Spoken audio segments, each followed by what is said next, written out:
মৌর্য পরবর্তী রাজবংশ বা শুঙ্গ রাজবংশ, এইখান থেকে 2023 ডিসেম্বর যে WB সেট পরীক্ষাটা হলো, সেই পরীক্ষাতে কিন্তু দুইখানা কোশ্চেন এসছে।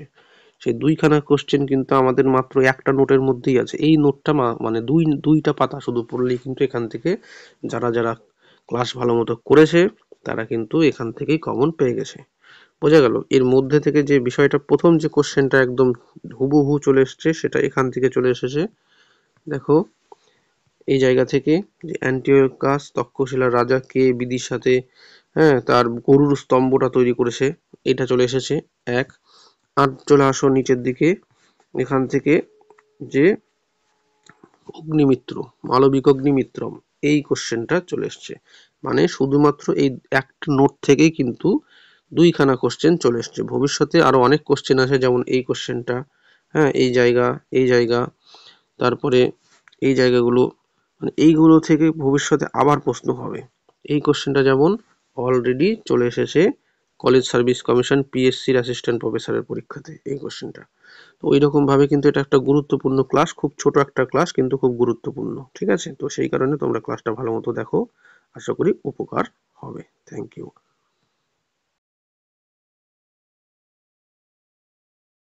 তো আজকে আমরা আলোচনা করব মূলত শুঙ্গ রাজবংশ সম্পর্কে। তো শুঙ্গ রাজবংশটা হয়েছিল খ্রিস্টপূর্ব 2য় শতক থেকে 1ম শতাব্দী, অর্থাৎ মৌর্য সাম্রাজ্যর পতনের পর শুঙ্গ সাম্রাজ্যের সূচনা হয়। তো এখানে আমরা দেখতে পারছি যে শুঙ্গ রাজবংশ যে ছিল সেটা কোন ধর্মের পৃষ্ঠপোষক ছিল? ব্রাহ্মণ্য ধর্ম, অর্থাৎ শুঙ্গরা ছিল ব্রাহ্মণ্য ধর্মের পৃষ্ঠপোষক। ঠিক আছে? শুঙ্গ প্রতিষ্ঠাতা কে করেছিল? পুষ্যমিত্র শুঙ্গ। এই পুষ্যমিত্র শুঙ্গ হচ্ছে শুঙ্গ রাজবংশের প্রতিষ্ঠাতা। তিনি মৌর্য সম্রাট বৃহদ্রথ, এই বৃহদ্রথের কিন্তু মন্ত্রী ছিলেন। তো যাই হোক, এবার কি বলা হচ্ছে যে এই পুষ্যমিত্র শুঙ্গ 2বার অশ্বমেধ যজ্ঞ করেছিল। এই অশ্বমেধ যজ্ঞ যে করেছিল সেটা আমরা কোথা থেকে জানতে পারি? সেটা জানতে পারি হচ্ছে পতঞ্জলির লেখা গ্রন্থ থেকে। ঠিক আছে? পতঞ্জলির মহাভাষ্য থেকে। তো যাই হোক, এই অশ্বমেধ যজ্ঞ সম্পর্কে এখানে কি বলা হচ্ছে? বিদর্ভ এবং যবনদের বিরুদ্ধে জয়লাভের স্মারক হিসাবে তিনি এই অশ্বমেধ যজ্ঞটা করেছিলেন। কে করেছিলেন? পুষ্যমিত্র শুঙ্গ। মোট কতবার? 2বার। গেল? তো কাদের? একটা বিদর্ভদেরকে পরাজিত করেছিল আর একটা যবনদের পরাজিত করেছিল। তার বিজয় স্মারক বা জয়লাভের স্মারক হিসেবে তিনি এই অশ্বমেধ যজ্ঞটা করেছিলেন। এই অশ্বমেধ যে যজ্ঞ করেছিলেন সেটা আমরা জানতে পারছি কোথা থেকে? পতঞ্জলির মহাভাষ্য থেকে সেটা আমরা জানতে পারছি। আর কি? ধনদেব, এই ধনদেবের অযোধ্যা প্রস্তর লেখ, এখান থেকে জানা যাচ্ছে 2বার তিনি অশ্বমেধ যজ্ঞ করেছিলেন। তাহলে দুটো সোর্স পাচ্ছি যে পুষ্যমিত্র শুঙ্গ অশ্বমেধ যজ্ঞ করেছিল, সেটা দুটো সোর্স। এক, সেটা হচ্ছে পতঞ্জলির উল্লেখ করেছে অশ্বমেধ যজ্ঞ করেছিল। কিন্তু পরীক্ষাতে যদি আসে যে পুষ্যমিত্র শুঙ্গ 2বার অশ্বমেধ যজ্ঞ করেছিল, সেটা আমরা কোথা থেকে জানতে পাই?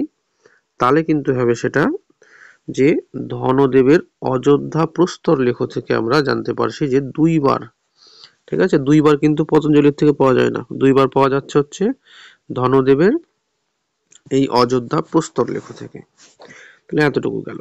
এবার চলে আসি, এর বিবরণ সমুদ্রগুপ্তের থেকেও জানা যায়। সমুদ্রগুপ্তের যে এই অশ্বমেধ যজ্ঞ যে করেছিল সেটা সমুদ্রগুপ্তের যে লিপি, ঠিক আছে, এলাহাবাদ প্রশস্তি, সেখান থেকেও কিন্তু জানা যায়। আচ্ছা, চলে আসি এই অশ্বমেধ যজ্ঞ সম্পর্কে যখন আমরা বলছি, তো সমুদ্রগুপ্তও কিন্তু অশ্বমেধ যজ্ঞ করেছিলেন। এটাও নেট পরীক্ষাতে আসে কোশ্চেন, যে সমুদ্রগুপ্ত অশ্বমেধ যজ্ঞ করেছিল সেটা কোথা থেকে জানা যায়? সেটা কিন্তু মুদ্রা থেকে জানা যায়, মানে শুধুমাত্র মুদ্রা থেকে জানা যায় সমুদ্রগুপ্ত অশ্বমেধ যজ্ঞ করেছিল, অন্য কোথাও থেকে কিন্তু জানা যায় না, বা সমুদ্রগুপ্তের যে এলাহাবাদ প্রস্তরলিপি আছে সেখান থেকেও কিন্তু জানা যায় না। ঠিক আছে? এখানে সেই জন্যই বলছে যে অন্য কোনো তথ্য থেকে কিন্তু এর অশ্বমেধ যজ্ঞের কথা জানা যায় না। তাহলে এইটুকুর মধ্যে এই কয়েকটা জায়গা পড়া হলো। এবার চলে আসি, কি বলছে? পতঞ্জলির মহাভাষ্য। ঠিক আছে? এই পতঞ্জলির মহাভাষ্য শুঙ্গে যুগে রচিত। এখান থেকে অশ্বমেধ যজ্ঞের কথা আমরা জানতে পারলাম। তো এই গ্রন্থে কৃষ্ণ এবং বলরামের উল্লেখ আছে। বলরামের প্রশ্নটাও পরীক্ষাতে আসে। তাহলে পতঞ্জলির যে মহাভাষ্য সেটা রচনাকাল কোনটা? শুঙ্গ যুগের রচনাকাল। এই গ্রন্থ থেকে কৃষ্ণ এবং বলরামের উল্লেখ আমরা পাই। আর কি?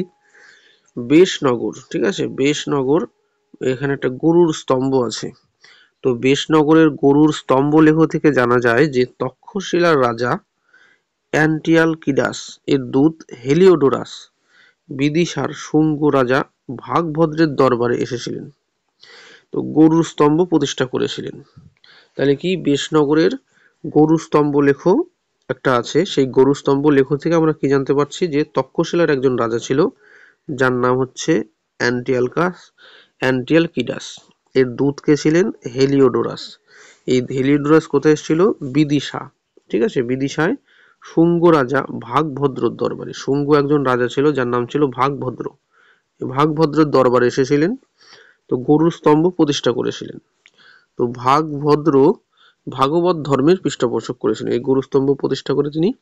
এরা কিসের প্রমাণ দেয়? যে ভাগবত ধর্মের পৃষ্ঠপোষকতা কিন্তু করেছিলেন। এই কোশ্চেনটা কিন্তু 2023 ডিসেম্বরে যে সেট পরীক্ষাটা হলো, এটা কিন্তু এখান থেকে কোশ্চেনটা এসেছে, ঠিক আছে। যে এই অ্যান্টিয়ালকিডাসের কথা আমরা যে দেখতে পাচ্ছি, আর হেলিওডোরাস কি আর কি করেছিল ধর্মটা, সেই কথাটা আমরা জানতে পারি, সেটা পরীক্ষাতে এসেছে। আর কি, চলে আসি পাণিনির লেখা অষ্টাধ্যায়ী। এই অষ্টাধ্যায়ীর ওপর পতঞ্জলির মহাভাষ্য, যে পতঞ্জলির মহাভাষ্য তো শুঙ্গ যুগে লেখা, তো এই মহাভাষ্যের ওপর টিকাটা কে লিখেছে, তাই না? পাণিনির অষ্টাধ্যায়ী হচ্ছে পতঞ্জলির মহাভাষ্যের টিকা। পরবর্তীতে প্রশ্ন আসতেই পারে যে পতঞ্জলির মহাভাষ্যের টিকা গ্রন্থ কোনটা, সেটা হচ্ছে পাণিনির অষ্টাধ্যায়ী। আর কি, মনুসংহিতা এই যুগেই অর্থাৎ শুঙ্গ যুগেই রচিত হয়েছিল। যদি বলা হয় মনুসংহিতা কোন যুগের রচনা, তাহলে মনুসংহিতা হচ্ছে শুঙ্গ যুগের রচনা।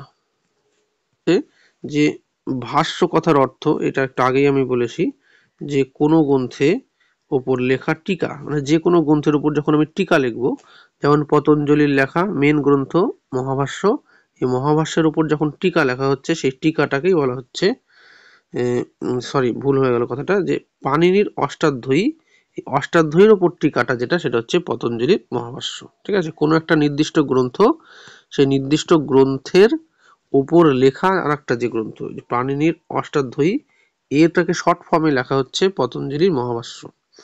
মহাভাষ্য কথাটা হচ্ছে মানে ভাষ্য, সেটাই ভাষ্য শব্দ যেটাতেই থাকবে সেটা হচ্ছে অন্য কোনো একটা গ্রন্থের একটা সারাংশ সংক্ষেপ বোঝাবে, সেটাই বলা হচ্ছে যে ভাষ্য কথার অর্থ কি কোনো গ্রন্থের ওপর লেখা একটা টিকা গ্রন্থ, এটা হচ্ছে ভাষ্য। তাহলে এই পেজ থেকে কিন্তু একটা কোশ্চেন কিন্তু চলে এসেছে, এই পেজ থেকে দুটো কোশ্চেন এসেছে একই নোট থেকে, সেটা আমি বলছি।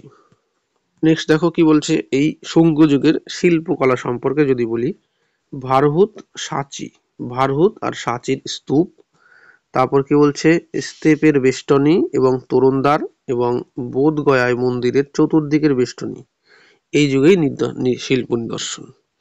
150 বিসি মানে 150 বিসি থেকে 50 এডি এই সমসাময়িক সময়ে কিন্তু এটা তৈরি করা হয়েছে। যদি বলা হয় ক্রোনোলজি, ভারহুত, সাঁচি, বোধগয়া এগুলার ক্রোনোলজি বলা হয়, তাহলে কিন্তু এখানে ক্রোনোলজিও দেওয়া আছে। প্রথমে হচ্ছে ভারহুত, 2 নম্বরে হচ্ছে বোধগয়া, 3 নম্বরে হচ্ছে সাঁচি, মানে সময়কাল অনুযায়ী কিন্তু সাজানো।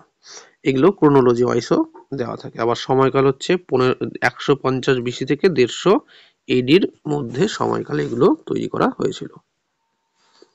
হচ্ছে যে বারো তোরণের ভাস্কর্য, মানে সাবজেক্ট কি কি আছে এখানে, যক্ষ যাক্ষী, নাগরাজ, দেবতা, জাতকের কাহিনী, বুদ্ধের জীবনের বিভিন্ন দৃশ্য, পুষ্প, পশু, দানব এক্সেট্রা, এগুলো আছে হচ্ছে ভারতের তোরণের ভাস্কর্যে, ঠিক আছে। এখানটায় আমরা কি দেখতে পাচ্ছি, যে চৈত্য বৃক্ষ, ধর্মচক্র, ছত্র এবং পাদুকা, এই যে ভাস্কর্যের মধ্যে যে বিষয়গুলো আছে সেগুলো হচ্ছে বুদ্ধের প্রতীক হিসাবে, বুদ্ধের যে জীবনের বিভিন্ন সময়ের বিভিন্ন প্রতীক হিসাবে কিন্তু এগুলো দেওয়া হয়। চৈত্য বৃক্ষ মানে জন্ম যখন হচ্ছে তখন, ঠিক আছে, ধর্মচক্র ধর্ম প্রবর্তন করছে, ছত্র, পাদুকা, এই সমস্ত বিষয়গুলো।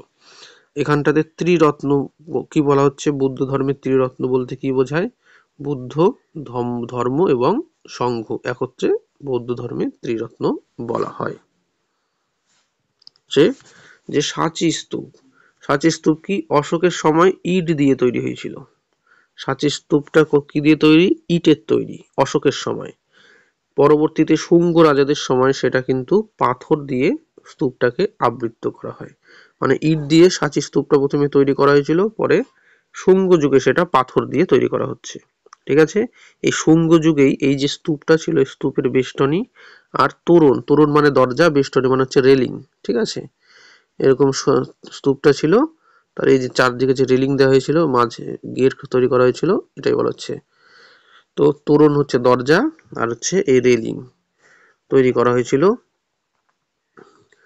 আর এটা হচ্ছে আগে ইটের ছিল, পরে পাথর দিয়ে তৈরি করা হয়েছিল। এটা কি শুঙ্গ যুগে তৈরি করা হয়েছিল। ভারতের মতোই সাঁচিতে বুদ্ধের মূর্তির পরিবর্তে প্রতীকের ব্যবহার করা হয়েছে। ঠিক আছে, প্রতীকের ব্যবহার করা হচ্ছে, বুদ্ধের মূর্তির বদলে প্রতীক। কেন প্রতীকের ব্যবহার করা হচ্ছে? কারণ এটা মোটামুটি কুষাণ যুগে, মানে এটা কুষাণ যুগের আগের, কুষাণ যুগের পর থেকে বুদ্ধের মূর্তি আমরা দেখতে পাই। কুষাণ যুগের আগে যতই হবে সবগুলোই আমরা দেখতে পাবো কি বুদ্ধের কিন্তু মূর্তি সেখানে থাকবে না, অর্থাৎ সেই জায়গাটাতে হীনযান হিসেবেই থাকবে। তো চলে আসি পরে বিদিশা। বিদিশা যে জায়গাটা ছিল, কি বলা হচ্ছে, বিদিশা শুঙ্গ যুগে একটি স্বতন্ত্র শিল্পধারার প্রবর্তন করেছিল এই জায়গাটা। এই স্থানকে কেন্দ্র করেই কিন্তু ভারহুত, সাঁচি প্রভৃতি স্থানে কিন্তু নির্মিত হয়েছিল। ঠিক আছে, বিদিশা একটা জায়গা। নেক্সট দেখো কোশ্চেন কি বলা হচ্ছে, সাঁচি তোরণের সূক্ষ্ম কারুকার্যকে কি বলা হচ্ছে, ফসচার বা ফচার। ঠিক আছে, ফচার, ঐতিহাসিক ফচার। এই কোশ্চেনটা মানে এই স্টেটমেন্টটা কিন্তু পরীক্ষাতে অলরেডি চলে এসছে। এটা হচ্ছে পিএসসি কলেজ সার্ভিস, মানে কলেজ সার্ভিস কমিশনের পিএসসি অ্যাসিস্ট্যান্ট প্রফেসরের যে প্রশ্ন পরীক্ষাগুলো হয় সেই তার মধ্যে এই কোশ্চেনটা চলে এসছে, মানে এই স্টেটমেন্টটা কিন্তু এসেছে।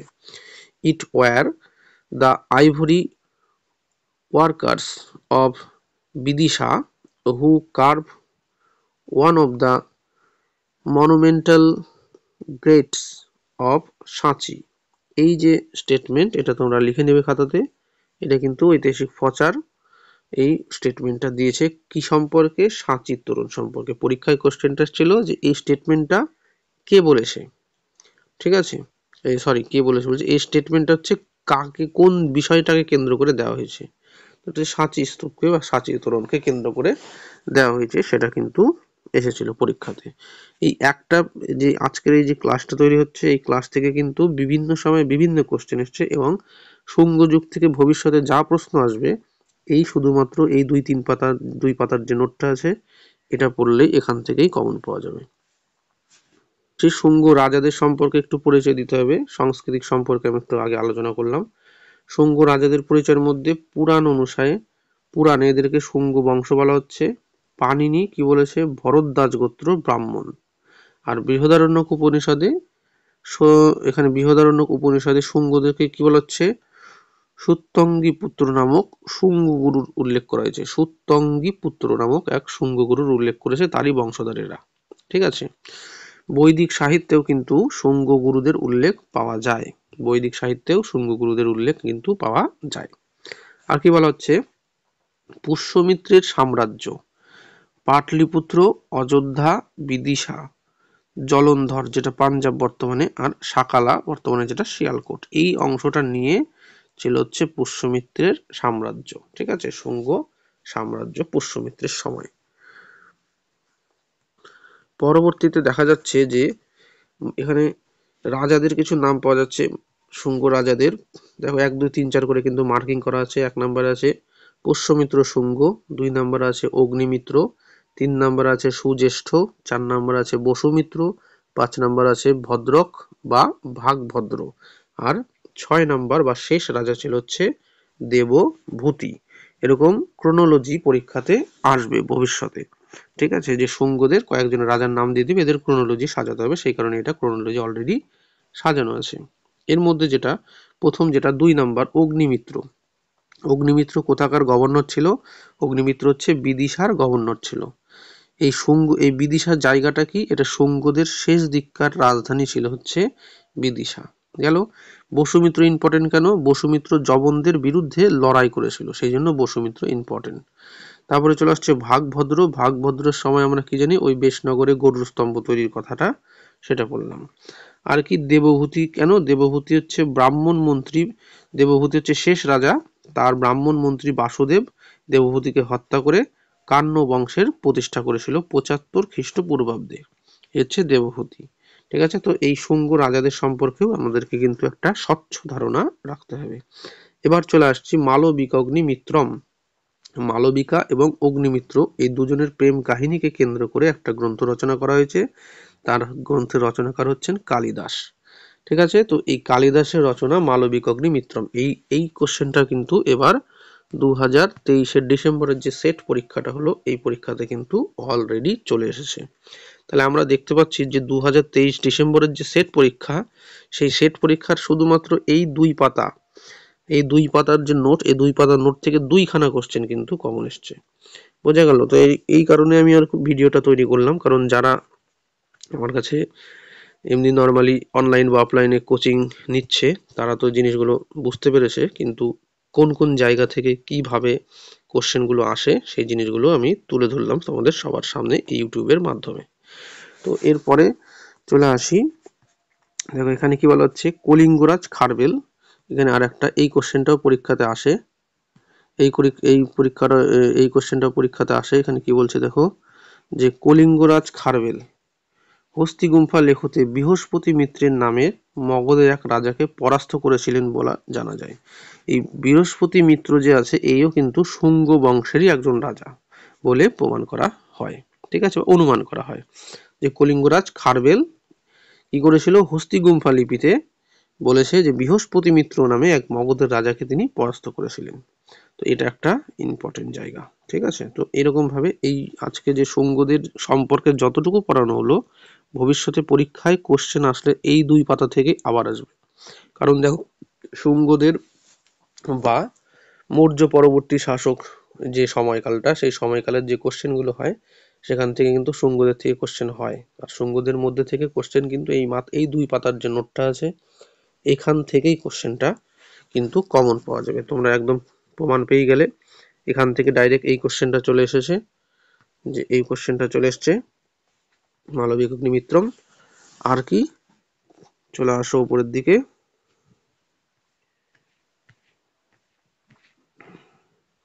আচ্ছা এখানে চলে আসো, এইখান থেকে ওই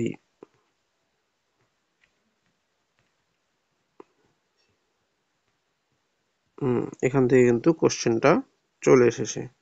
অগ্নিমিত্রের কোশ্চেনটা এসছে, কই গেল, বিদিশার বেশনগর, এই যে গরুর স্তম্ভ, এই কোশ্চেনটা, এই কোশ্চেনটা দুটো জায়গায় এই কোশ্চেনটা কিন্তু চলে এসছে। তাহলে এই এক পাতা থেকে দুটো কোশ্চেন শুধুমাত্র ডিসেম্বরের সেট 2023 এখানে এসছে। আর আগের তুমি প্রিভিয়াস ইয়ারের বিভিন্ন কোশ্চেন ঘেটে দেখবে যে শুঙ্গদের থেকে যে সমস্ত প্রশ্নগুলো এসছে, সেই সমস্ত প্রশ্ন কিন্তু এইখান থেকেই, মানে এই দুই পাতার যে এই ক্লাসটা যে আজকে করা হলো, এই ক্লাস থেকেই কিন্তু এসেছে। অতএব এটা কিন্তু খুব গুরুত্বপূর্ণ একটা টপিক, এটা তোমরা অবশ্যই দেখবে।